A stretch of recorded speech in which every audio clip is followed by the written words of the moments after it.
Hello friends, Pandey technical classes पर आपका एक बार फिर से स्वागत है। आज पुनः हम लोग एक नए क्वेश्चन से शुरू करेंगे। कुछ प्रैक्टिस के क्वेश्चंस हैं और इम्पोर्टेंट क्वेश्चन हैं। इनको हम पुनः से शुरू करते हैं और देखते हैं कि इसमें क्या दिया हुआ है। तो चलिए हम सीधे डायरेक्ट क्वेश्चन पे चलते हैं। सबसे पहला क्वेश्चन है, synchronous motor is used for. तुल्यकाली मोटर इसके लिए प्रयोग की जाती है। Increase the speed, increase the voltage, increase the power factor, increase the load. अब देखिए इसका सही सही आंसर क्या होगा। इसका सही आंसर है इंक्रीज द पावर फैक्टर। अब देखिए इंक्रीज द पावर फैक्टर दिया हुआ है, तो अब ध्यान से देखिए। आप इसका सही आंसर तो मान लीजिए ये हो गया। अब जान लीजिए कि ये पावर फैक्टर को बढ़ाइए। पहले भी मैं बता चुका हूँ आपको कि जो सिंक्रोनस मोटर होता है ये पावर फैक्टर के तीनों रेंज में काम करता है, अर्थात यूनिटी में भी काम करता है, लैगिंग में भी काम करता है और लीडिंग में भी काम करता है। ये आप जानते हैं अच्छे तरीके से। तो देखिए ध्यान से, अगर जितने भी मोटर हम बात करें, एक ऐसे ट्रिक से आप समझे कि जितने भी मोटर आपके हैं यूनिटी पावर फैक्टर पे तो काम कोई करता नहीं है। सब के सब जो काम करते हैं, ऐसे आप समझिए ट्रिक से, सब के सब लैगिंग पावर फैक्टर पे काम करते हैं। जितने भी मोटर आपके हैं वो सब लैगिंग पावर फैक्टर पे काम करते हैं। एक सिंक्रोनस मोटर ही एक ऐसा है जो कि लीडिंग पावर फैक्टर पे आपका काम कर रहा है, किया कराया जाता है इसे लीडिंग पावर फैक्टर पे। तो होता क्या है इसे, कि जैसे आपका इंडक्शन मोटर है, और इंडक्शन मोटर, ये मान लीजिए आपका कोई इंडक्शन मोटर है, ठीक है, इंडक्शन मोटर है, और इंडक्शन मोटर का जो पावर फैक्टर है बहुत पुअर है। और जब बहुत पुअर है तो आप जानते हैं पावर फैक्टर पुअर नहीं होना चाहिए। पावर फैक्टर का अधिकतम मान 1 होता है ना। तो पावर फैक्टर बहुत पुअर नहीं होना चाहिए। पावर फैक्टर 1 या 1 के करीब होना चाहिए, अर्थात 0.9 के आसपास, है ना, 0.9 के आसपास पावर फैक्टर होना चाहिए। लेकिन इंडक्टर मोटर, जो इंडक्शन मोटर होता है, क्योंकि इसमें इंडक्टेंस होता है, इसमें बाइंडिंग होती है, इसलिए इसका पावर फैक्टर पुअर हो जाता है। तो पावर फैक्टर पुअर होने से बहुत ज़्यादा कमियाँ आती है। ये बहुत गहरी बात है, समझने वाली बात है। इसको मैं बताऊंगा जब लेक्चर पढ़ाऊंगा। लेकिन आप जान लीजिए कि पावर फैक्टर पुअर किसी कीमत पे नहीं होना चाहिए। तो इसके लिए हम लोग लगाते हैं क्या, सिंक्रोनस मोटर। इस इंडक्शन मोटर का पावर फैक्टर इम्प्रूव करने के लिए हम लोग क्या यूज करते हैं, सिंक्रोनस मोटर का यूज करते हैं। और जो सिंक्रोनस मोटर होता है, ध्यान दीजिएगा, वह ओवर एक्साइटेड होता है। यदि ओवर एक्साइटेड सिंक्रोनस मोटर है तो वह क्या करता है, power factor, leading power factor में काम करता है और पावर फैक्टर को इम्प्रूव कराने का कार्य करता है। यह कार्य कैपेसिटर भी करता है। लेकिन ध्यान दीजिएगा, जो कैपेसिटर होता है, वो कैपेसिटर होता है वह छोटे कार्यों के लिए होता है ना, छोटे कार्यों के, डोमेस्टिक पर्पज के लिए, छोटे कार्यों के लिए। लेकिन जो सिंक्रोनस मोटर होता है यह बड़े कार्यों के लिए प्रयोग में लाया जाता है, ठीक है। ओके, तो हम इसको हम सिंक्रो अच्छा हाँ, जो सिंक्रोनस मोटर होता है जब उसको ओवर एक्साइटेड रखते हैं, ओवर एक्साइटेड कर देते हैं, तो उसे हम लोग सिंक्रोनस कंडेंसर कहते हैं, जिसे हिंदी में कहा जाता है तुल्यकाली संधारित्र। तुल्यकाली संधारित्र कहा जाता है, ठीक है। इतनी बात आप याद रखिएगा सिंक्रोनस मोटर से, ठीक है। एक क्वेश्चन पे पढ़ाएंगे तो उस पर कहीं बहुत सारी बातों पे हम लोग चर्चा करेंगे, जिससे पूरा कॉन्सेप्ट क्लियर होता चला जाए, ठीक है। नेक्स्ट क्वेश्चन पे चलते हैं, ठीक है। देखिए, what is the best conductor of electricity. देखिए क्वेश्चन देखने में तो बहुत आसान है। इसमें क्या है, बिजली का सबसे अच्छा चालक कौन सा है, copper, aluminium, iron, all of the above. इसमें सही क्या है, इसमें आप भी बताएंगे। इसमें सही है कॉपर, और होता भी है कॉपर आपका है। आप देखिए यहाँ पे एक क्वेश्चन बहुत फंसता है कि सबसे अच्छा विद्युत का चालक कौन है, एयू या एजी, है ना। एजी मतलब क्या, सिल्वर, एयू मतलब क्या, गोल्ड। गोल्ड आपका है कि सिल्वर है। और यह क्वेश्चन बहुत बार मैं ऑफलाइन क्लासेस में भी पढ़ाया हूँ और बच्चों को बताया हूँ, क्योंकि इसको ये क्वेश्चन बहुत ही विवाद में है। विवाद में है, कभी कभी आयोग एयू मान लेता है और कभी कभी आयोग एजी मान लेता है। तो हम फंस जाते हैं कि हम लगा के क्या है। लेकिन अब एक चीज़ जान लीजिए कि जो वास्तविकता यही है कि जो सबसे अधिक कंडक्टिविटी जो होती है वह एजी की होती है, सिल्वर की होती है ना, ठीक है। सिल्वर आपको लगा के आना है। आज की बात याद कर लीजिए, दिमाग में बैठा लीजिए। किसी को अगर कहीं कोई दिक्कत हो तो आज के बाद दिमाग में बैठा लीजिए आप कि हमेशा याद रखिएगा सिल्वर को लगा के, कहीं भी अगर सबसे हाईएस्ट कंडक्टिविटी की बात करेगा तो आप सिल्वर को लगा के आएंगे, एयू को नहीं लगा के आएंगे, ठीक है। और आयोग जो मानेगा वो तो बात की बात है, देखा जाएगा, लेकिन अपनी तरफ से हम लोग क्या प्रेफर करेंगे, सिल्वर प्रेफर करेंगे, ठीक है। और इसके ये कापर तो है ही है, कापर होता ही है, कापर तो आप जानते ही है, एल्यूमिनियम भी होता है और आयरन भी होता है ना, तो ये इस तरीके से है, ठीक है। आगे चलते हैं हम। नेक्स्ट क्वेश्चन 53, क्वेश्चन नंबर 53 क्या है, देखिए, Fleming right hand rule, the indication of induced EMF is given by.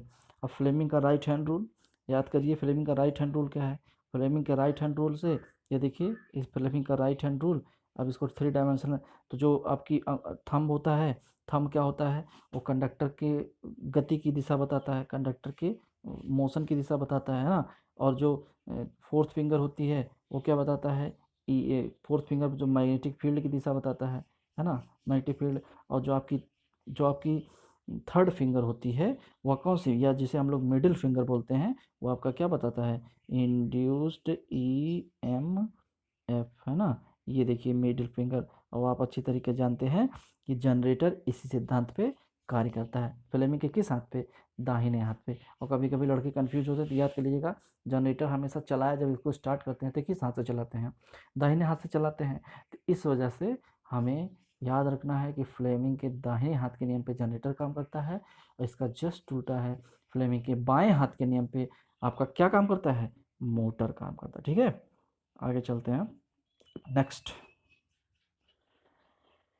Next question है, क्या है इसमें, for the same torque to be developed, power factor of a single phase motor as compare to 3 phase motor will be. समान बलागुण विकसित करने के लिए एक फेजी मोटर का पीएफ 3 फेजी मोटर की तुलना में होगा।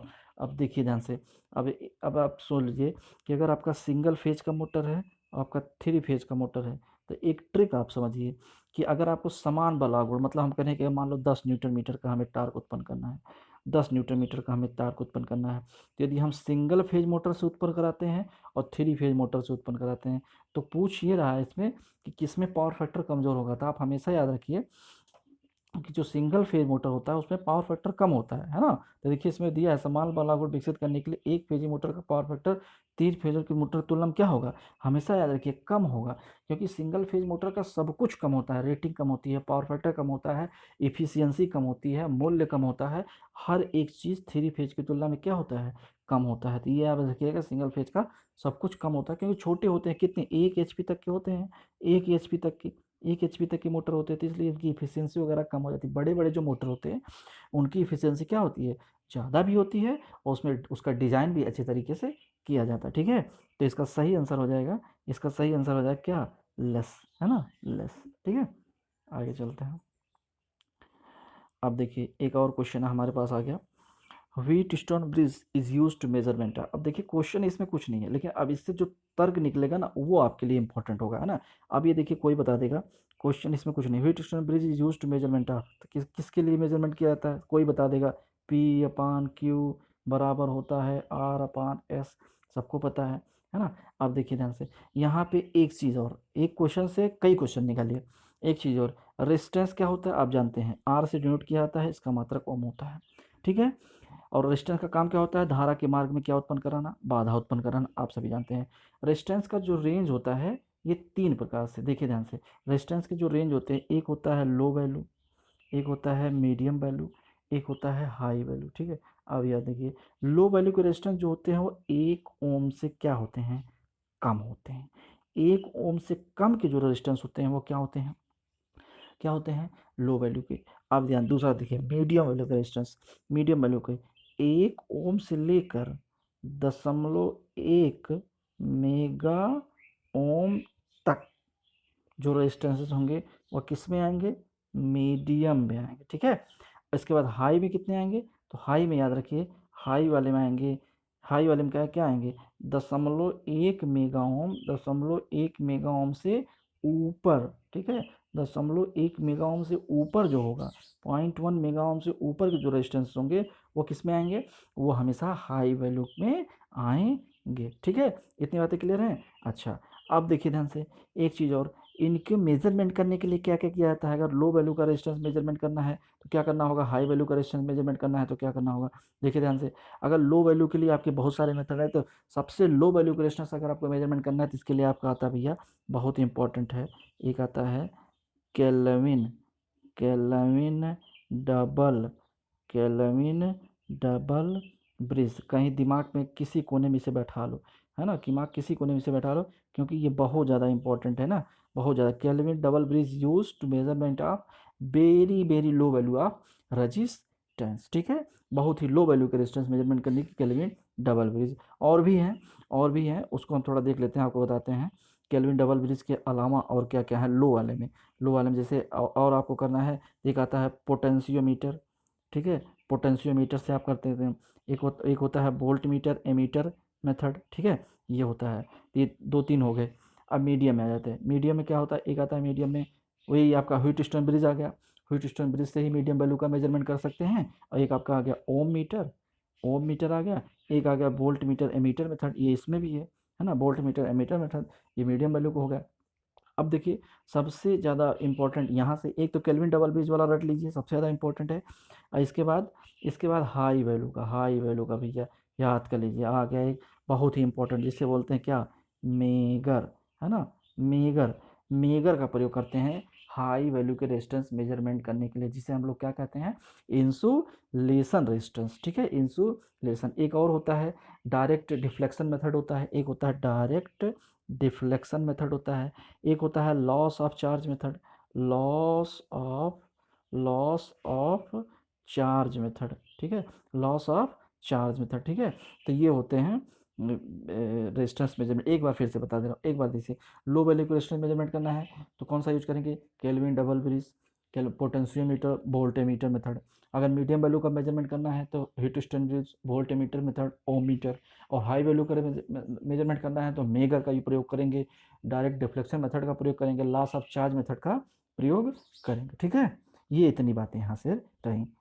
तो अब हम लोग आज आगे चलते हैं। ठीक है, चलो नेक्स्ट क्वेश्चन। ठीक है, electric current passes through a circuit produces. अब देखिए, अगर अगर एक एक सर्किट है, यहाँ इसमें से अगर करंट होके जा रहा है तो क्या होगा, तापीय प्रभाव, तार गर्म होता है कि नहीं होता, होता है। रासायनिक प्रभाव, रासायनिक प्रभाव, उस पर तमाम प्रकार की क्रियाएं भी होती हैं करंट जाने से। और रासायनिक प्रभाव अगर आपको बहुत अच्छी तरीके से देखना है तो आप जाके बैटरी में देख लीजिए, बैटरी में रासायनिक ऊर्जा ही स्टोर होती है। चुंबकीय प्रभाव, अगर कोई आपका कॉइल है और इसमें करंट जा रही है तो देखिए इसके चारों तरफ क्या बन जाता है, मैग्नेटिक फील्ड बन जाता है। इस तरह से जब करंट कहीं किसी वायर से, किसी तार से होके जाती है तो वहाँ पे ये तीनों प्रभाव, थर्मल इफेक्ट, केमिकल इफेक्ट और मैग्नेटिक इफेक्ट, ये तीनों प्रभाव आपको देखने को मिलता है। ठीक है, तो ये तो सिंपल सा क्वेश्चन था। अब आगे चलते हैं नेक्स्ट। ये देखिए थोड़ा सा अच्छा क्वेश्चन है, अच्छा क्वेश्चन है। ये क्या कह रहा है, in a power measurement of 2 watt meter method reading of 1 watt meter will read 0 if the power factor of load is. शक्ति मापने की 2 वाट मीटर विधि में 1 वाट मीटर की रीडिंग शून्य देखी जाएगी यदि भार का पीएफ, भार का पावर फैक्टर हो। अब देखिए इंपॉर्टेंट क्वेश्चन है, क्या हो भार का पावर फैक्टर। ये देखिए 1 वाट मीटर की रीडिंग W1 क्या होता है, एक फार्मूला होता है VL IL कॉस, कॉस यहाँ होता है 30 + 5, और दूसरा वाले में होता है W2 बराबर, W2 बराबर VL IL cos 30 minus five होता है। ठीक है, -5। अब ध्यान दीजिए, अब ध्यान दीजिए, यहाँ पे +5 है और यहाँ पे -5 है। अब फाई का मान कितना रखें कि एक जीरो हो जाए। ध्यान दीजिएगा, ये फार्मूला होता है W1 और W2 दोनों वाट मीटर की रीडिंग का फार्मूला होता है। अब फाई का मान कितना रखें कि एक की रीडिंग जरूर। अगर फाई का मान देखो यहाँ पे 60 अंश रख दो तो 60 रख देंगे, यहाँ पे अगर 60 रख दें, 60 30 90, और काश 90 का मान कितना होता है, काश 90 का मान कितना होता है 0। तो आप ध्यान दीजिएगा, काश 90 का मान कितना 0, तो 1 वाट मीटर अर्थात W, अगर ये 0 हो जाएगा टोटल तो W 1 वाट मीटर की रीडिंग क्या आ जाएगी, 0 आ जाएगी। इसका मतलब है कि फाई बराबर कितना अंश पे आएगा, 60 अंश पे। तो अब यही चीज़ है, यही चीज़ आप कर लो, देखो ध्यान से, 60 अंश पे आ गया। अब देखो तो काश 60 का मान कितना होता है, cos 60 का मान कितना होता है, cos फाइव होता है ना पावर फैक्टर, तो फाइव के हिसाब से कितना रखोगे 60, तो cos 60 का मान कितना होता है 1/2, 1/2 का मतलब क्या 0.5, 0.5 होता है। इसमें देखिए 0.5 लैगिंग, 0.8 लैगिंग, 0.4 लैगिंग, इसमें सही क्या हो जाएगा 0.5 लैगिंग। ठीक है, ओके, वेरी गुड। आगे चलते हैं।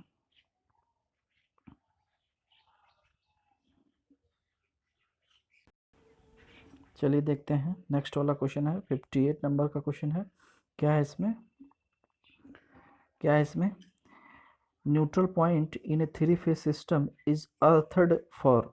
थ्री फेज सिस्टम में जो न्यूट्रल पॉइंट के लिए अर्थ किया जाता है, किसके लिए अर्थ किया जाता है, देखिए ध्यान से। सबसे पहला प्रोटेक्शन अगेंस्ट इलेक्ट्रिक शॉक से बचने के लिए। दूसरा ऑप्शन है protection against the leakage current through the body of equipment, protecting the electrical equipment from over current in case of fault. Fault होने पर विद्युत उपकरण को ओवर करंट से बचाने के लिए। अब देखिए ध्यान से, न्यूट्रल पॉइंट को हम लोग क्यों अर्थ करते हैं, इसी वजह से अर्थ किया जाता है। न्यूट्रल पॉइंट को इसी वजह से अर्थ कर दिया जाता है। Protecting the electrical equipment from over current in the case of fault. जब फॉल्ट होता है तो बहुत ज़्यादा करंट फ्लो होती है। तो देखिए ध्यान से, जैसे थ्री फेज सिस्टम सपोज मान लीजिए, सपोज थ्री फेज सिस्टम है, तो यहाँ से न्यूट्रल पॉइंट निकला, तो अगर इसमें कुछ फॉल्ट हुआ तो जो भी फॉल्ट करंट होता है, जो भी अनबैलेंसिंग करंट होती है, वो कहाँ, न्यूट्रल के माध्यम से कहाँ चली जाती है, ज़मीन में चली जाती है। और ज़मीन में चली जाएगी तो इससे जो इक्विपमेंट हैं वो जलने से क्या हो जाएंगे, बच जाएंगे, उनको सुरक्षा मिल जाएगी और ह्यूमन बीइंग को भी सुरक्षा मिल जाएगी, है ना, कोई अतिरिक्त करंट या हमको शॉक नहीं लगेगा। तो इसका सही आंसर हो जाएगा protecting the electrical equipment from over current in case of fault, है ना। फॉल्ट जब होता है तो आप जानते हैं कि बहुत ज़्यादा करंट फ्लो होती है ना, तो इस वजह से हम लोग जो है यहाँ पे यूज करेंगे, न्यूट्रल को अर्थ कर देते हैं। Neutral point in three phase system is earthed, है ना, ये यहाँ से को जो भी अनबैलेंसिंग करंट होगी और न्यूट्रल के माध्यम से क्या हो जाएगी, अंदर चली जाएगी। ठीक है, तो ये ज़रूर होना चाहिए। नेक्स्ट चलते हैं, देखते हैं 59 नंबर का क्वेश्चन है। 59, regulation of a transformer depends on. Transformer का नियमन निर्भर करता है किस पर, percentage of load, power factor of load, independent of load, load has no effect on regulation. अब देखिए ध्यान से, इसका सही सही आंसर क्या हो जाएगा, power factor of load. Power factor of load अच्छी तरीके से आप जानते होंगे, रेगुलेशन क्या होता है, voltage difference between no load to full load, है ना। अगर नो लोड से फुल लोड के बीच का जो अंतर होता है वही वोल्टेज रेगुलेशन होता है। तो ये किस बात पे निर्भर करता है ना, ये जो जैसे आप मान लीजिए कोई आपका ट्रांसफार्मर, समझा रहा हूँ, जैसे आपका कोई ट्रांसफार्मर है, मान लीजिए 100 वोल्ट दे रहा है सपोज। अब जैसे ही अभी इस पर कोई लोड नहीं है, और जैसे ही आप लोड दीजिएगा, याद करिए जैसे आपको लोड दे दिए हम, और लोड देने के बाद आप बताइए इसमें वोल्टेज क्या होगा, घट जाएगा बढ़ जाएगा, है ना। सामान्यतः यही होता है कि वोल्टेज जैसे ही आप लोड देते हैं तो वोल्टेज क्या हो जाता है, घट जाता है ना। ऐसे ही याद करिए, जब आपके घर पे एक बार शुरुआत में लाइट आती है तो एक बार में बहुत तेज आती है, लेकिन धीरे धीरे वो क्या हो जाती है, घट जाती है। क्यों घटती है, क्यों घटती है, इस वजह से घटती है क्योंकि लोड का मान धीरे धीरे क्या हो जाता है, बढ़ जाता है। जैसे लाइट जाती है तो सब लोग अपने TV, fridge, cooler, washing machine, जितनी भी चीज़ें हैं सबको बंद कर देते हैं, और जब लाइट आती है तब धीरे धीरे सबको चालू करते हैं। तो जैसे जैसे लोड बढ़ता है ना, तो आपका वोल्टेज डाउन होना शुरू हो जाता है। तो नो लोड वोल्टेज मान लीजिए 100 है, और फिर लोड बढ़ने पे वोल्टेज मान लीजिए 95 वोल्ट हो गया, घट गया, है ना। तो 100 में से 95 आ गया तो कितना आ जाएगा रेगुलेशन, 5 वोल्ट आ जाएगा। यही आपका रेगुलेशन होता है। रेगुलेशन का मतलब वोल्टेज में उतार चढ़ाव, ठीक है, ये चीज़ आप रखिए, याद रखिएगा, वोल्टेज में उतार चढ़ाव, ये होता है वोल्टेज रेगुलेशन। ठीक, अब आगे चलते हैं। 60 नंबर क्वेश्चन क्या है, armature core of A DC machine is made of. Armature core DC machine का कैसा बना होता है, लेमिनेशन, सॉलिड मटेरियल, फॉस्ड, एल्युमिनियम। ये इस लेमिनेशन से बना होता है, आप लोग जानते होंगे। लेमिनेशन बनाते हैं जिससे कि क्या होता है, लेमिनेशन बनाने से क्या होता है कि जो ईडी करंट लॉसेस हैं, ईडी करंट लॉसेस हैं वो क्या हो जाती हैं, जो ईडी करंट लॉसेस हैं, ईडी करंट लॉसेस हैं वो क्या हो जाती हैं, वो कम हो जाती है। ठीक है, ईडी करंट लॉसेस कम हो जाती हैं। ओके, आगे चलते हैं और आगे देखते हैं। Permanent magnet moving coil type meter are used. Permanent magnet moving coil type meter are used for DC and AC measurement, for measurement of DC quantity, for measurement of AC quantity, none of the above. ध्यान दीजिएगा, जो permanent PMMC, ये देखिए फिर पहले भी question आया था पीएमएमसी, इतना इंपॉर्टेंट क्वेश्चन है ना ये, बहुत ही ज़्यादा इंपॉर्टेंट क्वेश्चन है। तो देखते हैं पीएमएमसी इंस्ट्रूमेंट। पीएमएमसी इंस्ट्रूमेंट का मतलब होता है permanent magnet moving coil instrument. यह केवल और केवल डीसी के लिए यूज होता है। It is use for measurement of DC, it is use to measurement of DC. ठीक है, अब नेक्स्ट क्वेश्चन पे चलते हैं। नेक्स्ट क्वेश्चन क्या होता है,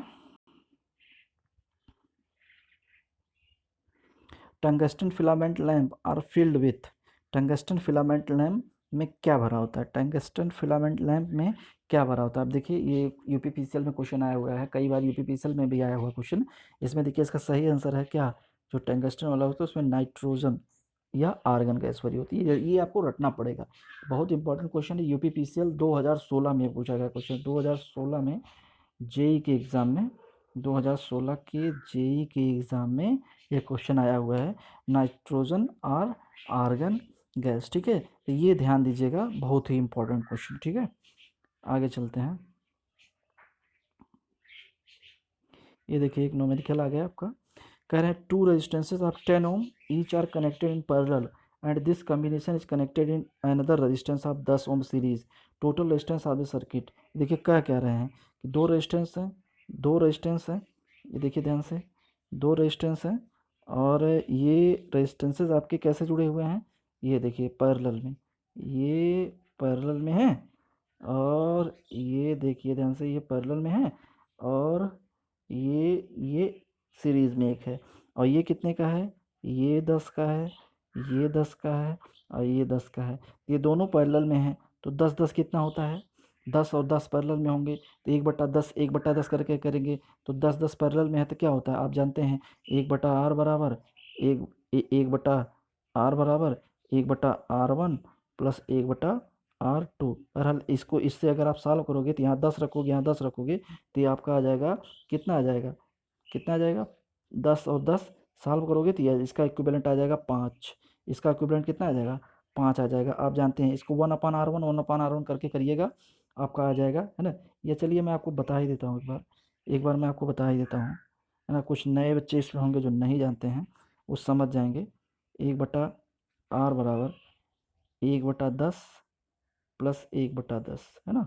तो इसको सॉल्व करो, इसको आप सॉल्व करो, आप ये क्या आ जाएगा, ये आ जाएगा, ये आ जाएगा 1/r बराबर क्या आ जाएगा, ये देखो 10 प्लस 10/10 गुणे 10। ठीक है, अब जब इसको 1/r बराबर है और जब इसको r बराबर करोगे, जब इसको r बराबर करोगे, जब इसको r बराबर आप करोगे तो आ जाएगा, इधर देखो ध्यान से, जब r बराबर करोगे तो यहाँ से r बराबर करोगे तो आ जाएगा 10 गुणे 10/10 प्लस 10, तो कितना हो जाएगा, 10 प्लस 10 20 हो जाएगा।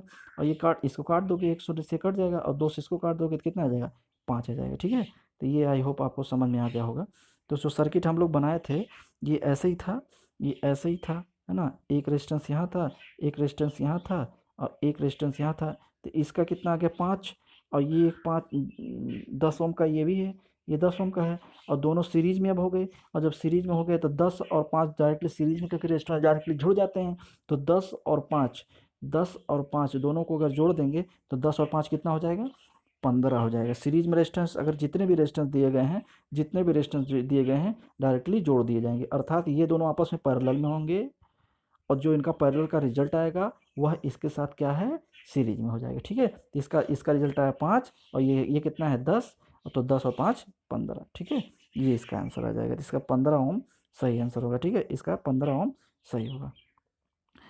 अब नेक्स्ट चलते हैं। नेक्स्ट बहुत ही इंपॉर्टेंट क्वेश्चन है, देखिए ध्यान से। Porcelain insulator are glazed so as to, porcelain विद्युत रोधियों में को चमकदार बनाया जाता है, क्यों, जो जैसे जो पोर्सलिन के इंसुलेटर होते हैं आप उसको देखिएगा तो उसके जो डिस्क होते हैं ना एकदम एकदम स्मूथ होते हैं, एकदम स्मूथ बनाए जाते हैं इस तरीके से। क्यों, देखिए उसके कारण है, उसके कारण ये है कि स्मूथ बनाए जाएंगे, सबसे पहले उससे पानी नहीं रुकेगा, नंबर एक बात। दूसरा, प्राकृतिक जो दुष्प्रभाव हैं उससे वो वंचित रहेगा। तीसरी बात, वो पानी को सोखेगा नहीं, एब्जॉर्ब नहीं करेगा, है ना। ये सारी चीज़ें उसमें होगी। देखो पहला, वाटर टू ग्लिड द, जिससे पानी आसानी से नीचे फिसले। सुधारने के लिए, to prevent the absorption of gases and water, gas और जलवाष्प के अवशोषण को रोकने के लिए। देखिए एकदम सही आंसर ये हो जाएगा, जिससे पानी ना सोख ले। क्योंकि आप जानते हैं अच्छी तरीके से बंधु कि ये जो इंसुलेटर होता है इसमें इलेक्ट्रिसिटी का कोई संबंध नहीं होता है, इसमें इलेक्ट्रिसिटी जाती नहीं है। और जब इसमें इलेक्ट्रिसिटी जाती नहीं, अब पता चला ये पानी सोख लिया। अब जब पानी सोख लिया, ये किस लिए लगाया गया था? यही से इसीलिए लगाया गया था ना कि जिससे कि टावर से कंडक्टर अलग हो सके। और पता चला ये खुद पानी सोख लिया, मतलब इसका ये पंक्चर हो गया। इसमें फिर इसमें क्या आ गया, इसकी कंडक्टिविटी आ गई, इसमें कंडक्टर मतलब धारा बहने लगी। और धारा बहने लगी तो फिर तो आपके टावर में करंट आ जाएगा। और तो कंडक्टर से, कंडक्टर यहाँ से होते जाता है और ये टावर से लगा है ना, ये टावर से लगा है इस तरीके से। तो पता चला ये तार गया हुआ है और यहाँ से होते हुए टावर में करंट, और टावर के ज़मीन में करंट आ जाएगा। ये ज़मीन है और जो भी टावर को छुएगा शॉक लग जाएगा। तो इस वजह से ऐसा बनाया जाता है कि इस पर पानी किसी कीमत पर रुके ना, और उसको एकदम चिकना बनाया जाएगा, उसको पानी कभी सोख नहीं सकता, है ना। और खुरदुरा बना देंगे तो पानी वो सोख लेगा। तो ये कारण इसका होता है पोर्सलिन के, है ना। पोर्सलिन के इंसुलेटर लगाए जाते हैं, बहुत ही इंपॉर्टेंट है समानता पोर्सलिन के। लेकिन अब ध्यान दीजिएगा, अब ग्लास के पॉलीमर्स के इंसुलेटर्स लग रहे हैं, ये थोड़ा ध्यान दीजिएगा। अब आगे चलते हैं 65। इसका एक बताते हैं आप लोगों को। इसका देख के बहुत ही मतलब मुझे बहुत खुशी हो रही है कि जो इसमें वीडियोस के जो व्यूज़ आ रहे हैं उसमें मैं जब इसका देखता हूँ तो जो इसमें मिनट्स होते हैं ना, वो मतलब मैक्सिमम से मैक्सिमम बच्चे देख रहे हैं।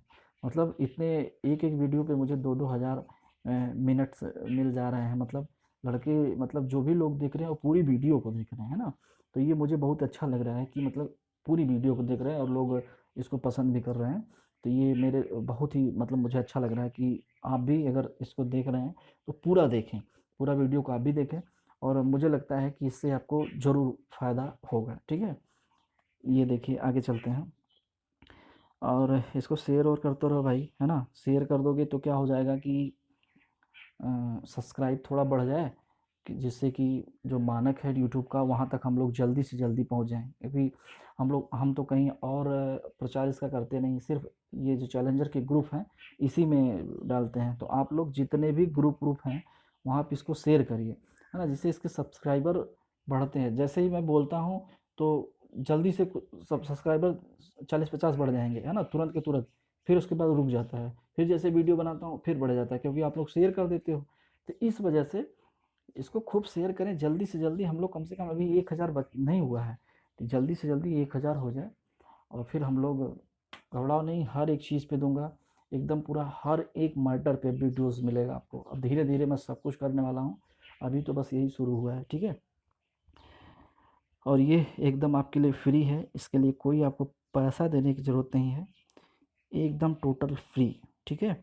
इसी के लिए, इसी चीज़ के लिए आप क्लास में आते थे, प्रैक्टिस होती थी। लेकिन ये देखिए सिस्टम ऐसा है, और वही है ना, समय के अनुसार हर एक चीज़ बदल जाती है। तो समय एक ऐसा चल रहा है कि आजकल ज़माना ऑनलाइन का हो गया है ना। चलिए बहरहाल बातें छोड़ते हैं, इस पे चलते चलते हैं। 65, and over excited synchronous motor draws.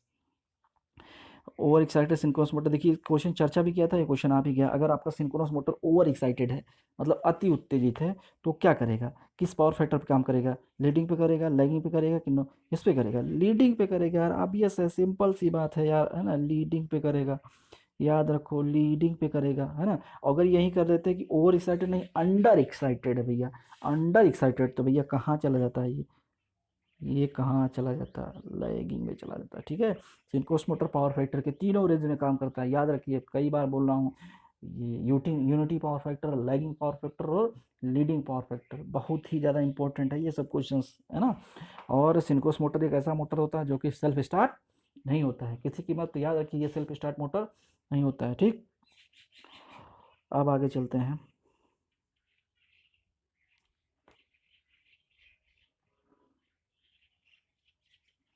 देखिए क्वेश्चन और बहुत बढ़िया आ गया। If A transformer oil is cooled using A fan blowing the air through the radiator tubes, the name plate में कंटेन।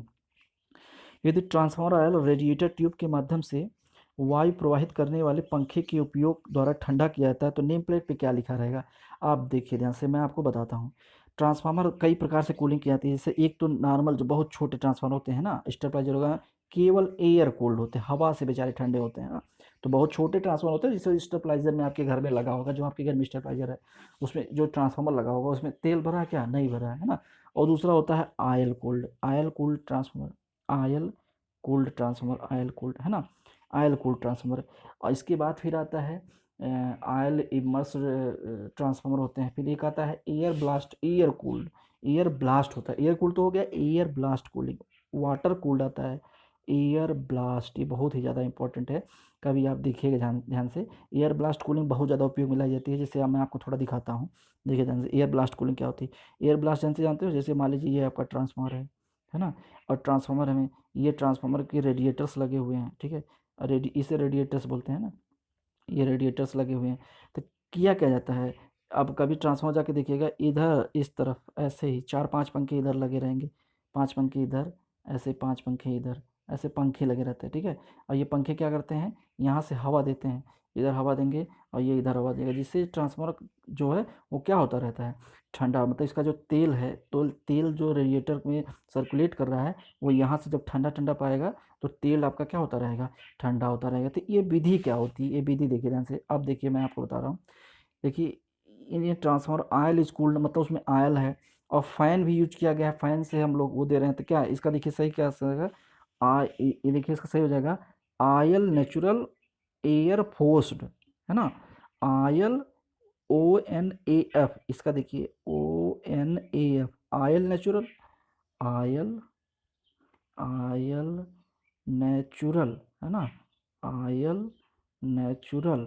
और क्या होता है, एयर फोर्स्ड, है ना, आयल नेचुरल एयर फोर्स, ठीक है, ये चीज़ होती है। तो इसमें क्या सही हो जाएगा, इसमें क्या सही हो जाएगा, ओ नाफ, है ना, ऑन ऑफ, है ना।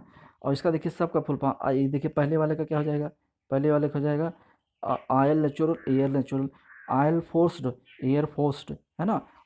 ये इसका क्या हो जाएगा, आयल नेचुरल, इसका क्या, आयल फोर्स्ड एयर नेचुरल, है ना। तो मैक्सिमम यही यूज भी किया जाता है, आप जो ये देख रहे हैं ONAF, oil natural air forced, है ना। ये चीज़ आपको ध्यान देना है, ये वाला, है ना, ये वाला, ठीक है, आयल नेचुरल एयर फोर्स्ड।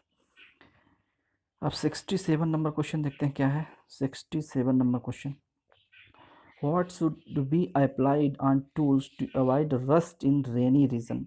बारिश के मौसम में जंग से बचने के लिए औजार पर क्या लगाया जाता है? सिंपल क्वेश्चन है। मान लीजिए तो ग्रीस लगाते हैं हम लोग, आप लोग जानते होंगे, ग्रीस लगाते हैं, लुब्रिकेशन के लिए भी लगाया जाता है, और जंग से बचने के लिए भी हम लोग ग्रीस का उपयोग करते हैं। सिंपल क्वेश्चन है। 68 क्या है, मेगर यूज टू मेजरमेंट, देखिए आ गया, अभी वहाँ चर्चा ही कर दिए थे, यहाँ देखिए आ ही गया, है ना, कितना इंपॉर्टेंट है, किसके लिए? अब आप सोचो, इंसुलेशन रजिस्टेंस, ये आप तुरंत अब बता दिए होंगे, इंसुलेशन रजिस्टेंस के। अब मेगर क्या होता है, मेगर एक हाई वैल्यू के रेजिस्टेंस मेजरमेंट करने की डिवाइस है, जिसमें जो हैंड ड्रिवन होता है, हाथ से मेगर चलाया जाता है, जिसकी स्पीड लगभग 150 RPM के आसपास होती है, हाथ से चलाया जाता है, और उसके माध्यम से हम लोग रेजिस्टेंस का मेज़रमेंट करते हैं, ठीक है। अब देखिए आगे चलते हैं। 69 नंबर क्वेश्चन क्या है, in A 3 phase slip ring induction motor the rotor has, 3 phase slip ring induction motor में रोटर कैसे होता है ना, 3 phase slip ring induction motor. अब देखिए 3 फेज स्लिप रिंग का जो इंडक्शन मोटर है उसका रोटर कैसा होगा, अब आप बताइए। रोटर उसका स्लिप रिंग टाइप का होगा ना, तो कैसा होगा, स्टार कनेक्टेड होता है ना, ये स्टार कनेक्टेड होता है बाबू भैया, ये स्टार कनेक्टेड होता है। यहाँ पे देखिए ध्यान से, आप ध्यान से देखिए बंधु, ये ऐसे होता है, ये ऐसे, ये इस तरीके से, ये यहाँ जुड़ा होता है, ये यहाँ इस तरीके से, और ये इस तरीके से, ये ऐसे जुड़े होते हैं ना। और यहाँ पे हम लोग रेजिस्टेंसेस लगाते हैं, अगर आपको याद हो, ये रेजिस्टेंसेस लगा देते हैं, ये ऐसे ऐसे रेजिस्टेंस लगा देते हैं, और रेजिस्टेंस को हम लोग इंसर्ट करा देते हैं, है ना। और रेजिस्टेंस इंसर्ट क्यों कराते हैं, क्योंकि पावर फैक्टर क्या हो जाता है, बढ़ जाता है, सॉरी पावर फैक्टर नहीं, क्या नाम है, स्टार्टिंग टार्क जो आपका होता है वह बढ़ जाता है ना। जो स्लिप रिंग इंडक्शन मोटर होता है उसका स्टार्टिंग टार्क इम्प्रूव करने के लिए हम लोग बाहर से रेजिस्टेंस रोटर में इंसर्ट करा देते हैं, ठीक है। तो इसका देखिए ध्यान से, इसमें इसमें सही क्या हो जाएगा, इसमें सही हो जाएगा, इसमें सही हो जाएगा regular three phase winding connected in star. देखिए regular three phase winding connected in star, ये गलती मत करिएगा, है ना, ये बहुत ही अच्छा क्वेश्चन है, ठीक है। अब आगे चलते हैं 70, ये देखिए नया क्वेश्चन आपको मिलेगा, एक 70 नंबर क्वेश्चन, नया क्वेश्चन है। 5S is a system used, 5S एक सिस्टम है जो कि यूज किया जाता है, ठीक है, इन प्रोडक्शन ऑफ प्रैक्टिसेस, उत्पादन कार्यों में, in safety practice, in housekeeping practice, in electrical manufacturing, है ना। तो इसका सही आंसर होगा in housekeeping practices, housekeeping संबंधी कार्यों में। अब देखिए 5S क्या होता है ना, 5S आपके लिए एक नया शब्द आया होगा, 5S क्या होता है। तो 5S में एक जो 5 स्टेज होता है, ये 5S का मतलब होता है 5 स्टेज। तो इसका हर एक का मतलब होता है, जैसे आप किसी घर में वायरिंग कर रहे हैं या कोई भी व्यवस्था कर रहे हैं, तो उसमें हर एक चीज़ वेल मेंटेन्ड होनी चाहिए, उस व्यवस्था को 5S कहते हैं, है ना, मतलब वेल मेंटेन्ड होनी चाहिए। तो जैसे 5 स्टार होटल नहीं होता है, 5 स्टार होटल जो होता है वेल मेंटेन्ड होता है, उसी प्रकार 5S टेक्निक जो होती है, उससे जो हाउस कीपिंग संबंधी जो भी कार्य हैं, हाउस कीपिंग संबंधी जो भी कार्य हैं वो एकदम वेल मेंटेन्ड रहते हैं। इसका हाउस कीपिंग, इसका मैं आपको दिखा भी सकता हूँ 5S का क्या होता है। ये देखिए 5S का मतलब क्या होता है, ये एक जैपनीज लैंग्वेज है। 5S का मतलब होता है फर्स्ट वन होता है 5S का क्या मतलब होता है, ये देखिए एक होता है सीरी, एक होता है सीटोन, एक होता है सीसो, एक होता है सिकेत्सु, एक होता है सितसुके, है ना, सितसुके ये एक होता है, ये देखिए। और इसका काम क्या होता है, इन अंग्रेजी लैंग्वेज में बोलते हैं सॉर्ट, सेट इन ऑर्डर और क्लीन और स्टैंडर्डाइज एंड सस्टेन, ये देखिए होता है। और इसका सही हिंदी में देखिए ध्यान से, सही चयन, पहला इसका मतलब है सही चयन करना है, जो भी आप काम कर रहे हैं हाउस, सही चयन, सुव्यवस्था रखनी है, स्वच्छता रखनी है, ठीक है, मानकीकरण करना है और अनुशासन रखना है ना, ठीक है।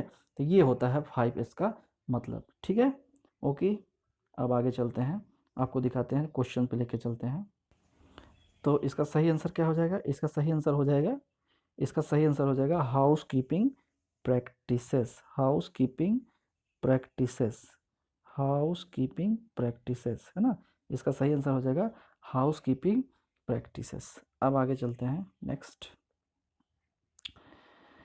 71 question, which DC motor has got self loading property, self loading property किस में ज़्यादा होती है, स्वतः लोडिंग, किस डीसी मोटर में स्व लोडिंग क्षमता अधिकतम होती है, मतलब स्वतः लोडिंग सबसे ज़्यादा ले सकता है। तो इसका क्वेश्चन है differential compound motor, differential compound motor की जो सेल्फ लोडिंग प्रॉपर्टी होती है वो बहुत ही ज़्यादा होती है, ठीक है। और एक क्वेश्चन और आता है, बहुत पूछा जाता है ना, सेल्फ रिलीविंग प्रॉपर्टी सबसे ज़्यादा किसकी होती है, सेल्फ रिलीविंग प्रॉपर्टी कभी आपसे पूछ लिया जाए, सेल्फ रिलीविंग प्रॉपर्टी तो सीरीज मोटर की होती है, ध्यान दीजिएगा, self relieving property series motor की होती है, और self loading property differential compound motor की होती है, ठीक है, ये याद रखिएगा, ठीक, ओके। आगे चलते हैं, क्वेश्चन नंबर 72। अब देखिए इसमें क्या है, जब सोडियम वाष्प विसर्जन लैंप को पहले चालू किया जाता है तो उसका रंग दिखने में कैसा होता है, ठीक है। देखिए बहुत इंपॉर्टेंट क्वेश्चन है, लड़के गलत करके आएंगे, इसका सही आंसर जानते हो क्या लगाओगे, इसका आंसर आप लगाओगे येलो, लेकिन भैया ये गलत है, ये गलत है, येलो नहीं, क्योंकि फर्स्ट जो सोडियम वेपर लैंप होता है, जब उसे हम लोग स्टार्ट करते हैं तो उसका जो कलर होता है ना, पहले रेड, लगभग कुछ रेड या आबलिक पिंक, कुछ रेड या पिंक टाइप का होता है, ठीक है, गुलाबी या थोड़ा लाल टाइप का होता है ना, वो पहले ही होता है, लेकिन जैसे ही कुछ देर के बाद, कुछ सेकंड कुछ मिनट के बाद, जब वह पूरी तरीके से ग्लो करने लगता है, तब उसका कलर जाके क्या होता है, येलो होता है। तो ध्यान दीजिएगा, यहाँ पर सही उत्तर क्या हो जाएगा, यहाँ पर सही उत्तर रेड होगा, यहाँ पे सही उत्तर क्या होगा, रेड होगा, क्योंकि कहा यह when the sodium vapour discharge lamp is first switched on its colour appearance is, है ना, तो जब ऑन करते हो तो उसमें कैसा रहता है, रेड रहता है, ठीक है। ये चीज़ ध्यान देना, ठीक है। और जब ग्लो कर जाता है तो उस समय आपका कलर क्या हो जाता है, येलो हो जाता है, ठीक है। ओके, आगे चलते हैं। सोडियम वेपर लैम्प का प्रयोग कहाँ किया था, आप लोग जानते होंगे, स्ट्रीट लाइटिंग में इसका प्रयोग किया जाता है, और स्टेडियम में इसका प्रयोग किया जाता है, पार्क में इसका प्रयोग किया जाता है, बहुत सारी जगहों पे, मतलब बड़े बड़े जगहों पे, जैसे कोई आपका ट्रैफिक चौराहा है वहाँ पे इसका प्रयोग किया जाता है सोडियम वेपर लैम्प का, है ना। तो बहुत ही इंपॉर्टेंट क्वेश्चन है ये। देखिए इसका आंसर रेड सही है। अब देखिए एक क्वेश्चन और आ गया आपका, न्यूमेरिकल है। देखिए ध्यान से, the RMS value of half wave rectified current is 10 ampere, it's full wave rectifier current will be. अर्ध तरंग दृष्टिकारी का धारा का आरएमएस मान 10 एम्पियर है, तो पूर्ण तरंग दृष्टिकारी धारा के लिए इसका मान कितना होगा। चलिए इसको करके मैं आपको बताता हूँ, करके मैं आपको बता, देखिए तो हाफ वेव रेक्टिफायर के लिए जो आरएमएस करंट होती है, IRMS, IRMS बराबर IM/2। अब देखिए RMS value of half wave rectifier current, इसका मान कितना दे रहे हैं, 10, है ना। तो 10 बराबर IM/2। तो अब आप बताइए IM बराबर यहाँ जाके इससे क्या हो जाएगा, गुणा हो जाएगा, ठीक है। यहाँ जाके इससे ये गुणा हो जाएगा, और जब यहाँ जाके इससे गुणा हो जाएगा तो कितना हो जाएगा, IM बराबर कितना आएगा आप बताइए। IM बराबर 10 × 2 कितना आ जाएगा, 20, यानी मैक्स वैल्यू कितनी आ गई, 20, ठीक है। अब मैक्स वैल्यू जब 20 आ गई तो ध्यान दीजिए, अब मैं आपको दिखा रहा हूँ, मैक्स वैल्यू जब 20 आ गई तब इसमें क्या होगा। अब जब मैक्स वैल्यू 20 आ गई तो जो, एक बार फिर से हम इसको स्लाइड लेते हैं, जब मैक्स वैल्यू 20 आ गई तो जो फुल वेव रेक्टिफायर होता है इसका कितना होता है, IRMS बराबर फुल वेव रेक्टिफायर का कितना होता है, फुल वेव रेक्टिफायर का होता है IM/√2, ठीक है। तो देखिए IM का मान अभी हमने निकाला कितना, 20, तो IRMS कितना होगा, 20/√2, ठीक है। अब 20/√2 इसे सॉल्व करिए, इसे सॉल्व करने के बाद कितना आ जाएगा, देखिए ध्यान से, 20/√2, 20/√2, या इसी को हम कर सकते हैं 20 गुणे 1/√2 का मान होता है 0.707, इसको गुणा कर लो बंधु, है ना।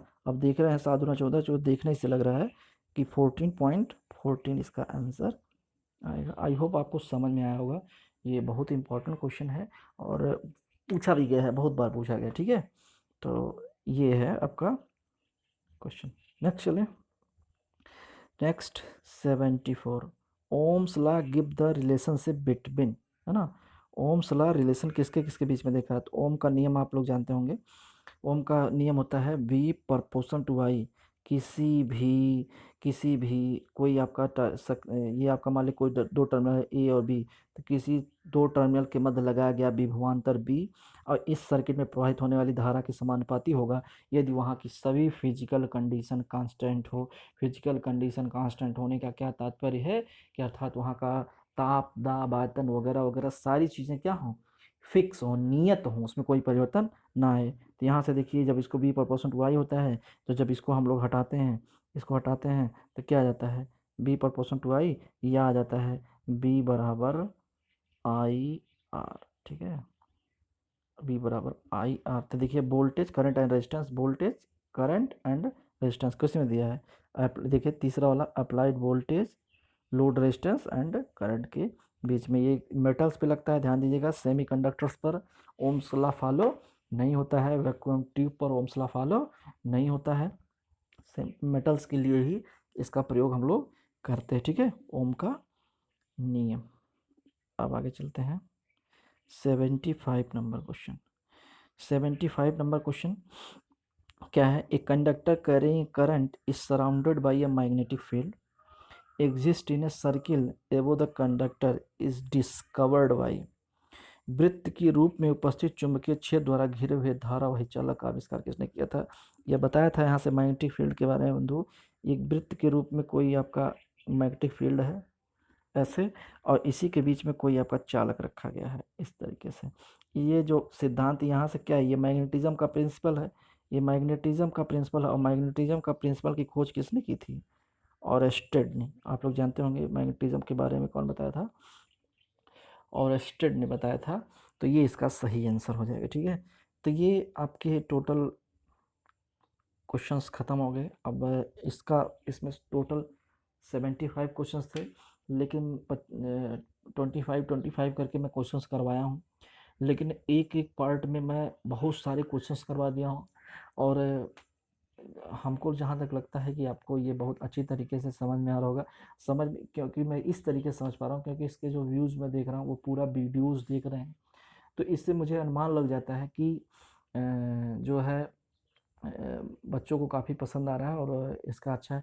यदि इसमें कोई त्रुटि हो, कोई गड़बड़ी हो, कुछ आपको लगता है कि कुछ और संशोधन करने की ज़रूरत है इस वाले सिस्टम में जो प्रैक्टिस वाला चल रहा है, तो आप कमेंट बॉक्स में ज़रूर बताएं। इसका कमेंट बॉक्स में इसका बताएं कि इसमें क्या और चीज़ें अच्छी कर दी जाए जो आपके लिए और भी अच्छा हो। और कुछ बातें ये हैं कि इसको यार शेयर वेयर करो, है ना, खूब शेयर करो, जिससे कि चैनल आपका ही है और ये अच्छी तरीके से रन कर जाए, ठीक है। और इसमें, ठीक है, और आपके लिए एक इसमें आज के लिए एक होमवर्क दे रहा हूँ। होमवर्क ये है कि सबसे पहले कमेंट जो बताएगा उसका नाम मैं अगले वाले वीडियो में ज़रूर लूँगा। आपको बताना है कि जो किरचॉफ का नियम है, Kirchhoff's KCL and KVL, KCL and KVL किस सिद्धांत पे काम करता है? केसीएल एंड केवीएल सीक्वेंस में बताना है। केवीएल किस सिद्धांत पे कार्य करता है? केसीएल और केवीएल किस सिद्धांत पे कार्य करता है? बहुत इंपॉर्टेंट क्वेश्चन है। यह क्वेश्चन यलहमासी लखनऊ मेट्रो में पूछा गया था और सीक्वेंस में पूछा गया था, ठीक है। ऐसे नहीं बताना कि पहले केवीएल का और फिर केसीएल का नहीं बताना है। पहले आपको बताना है केसीएल का और उसके बाद बताना है केवीएल का, इस तरीके से। तो इसका आंसर आप लोग कमेंट बॉक्स में दीजिए। और आगे मैं टॉपिक वाइज भी इस पे वीडियोस डालूंगा, टॉपिक वाइज प्रैक्टिस भी करवाऊंगा, थ्योरी की भी क्लास चलवाऊंगा, धीरे धीरे सब क्लासेस होंगी। और लाइक आप लोग खूब कर रहे हैं, ये मुझे बहुत अच्छा लग रहा है ना। मेरे वीडियोस पे डिसलाइक नहीं आती, सब लाइक ही आती हैं। और बस यही एक काम आप लोगों को करना है, इसको शेयर करो जिससे कि सब्सक्राइबर इसके बढ़ जाएँ, इससे कि यूट्यूब का जो मानक है वो जल्दी से पूरा हो जाए। इसके बाद मुझे कोई टेंशन नहीं रहेगी, रेगुलर इस पर क्लास चली रहेंगी, निःशुल्क क्लास चलेंगी, आपको कहीं कोई दिक्कत नहीं होगी, ठीक है। ओके, धन्यवाद। अब वीडियो को यहीं समाप्त करते हैं, तब तक आप लोग भी पढ़ें। Thank you.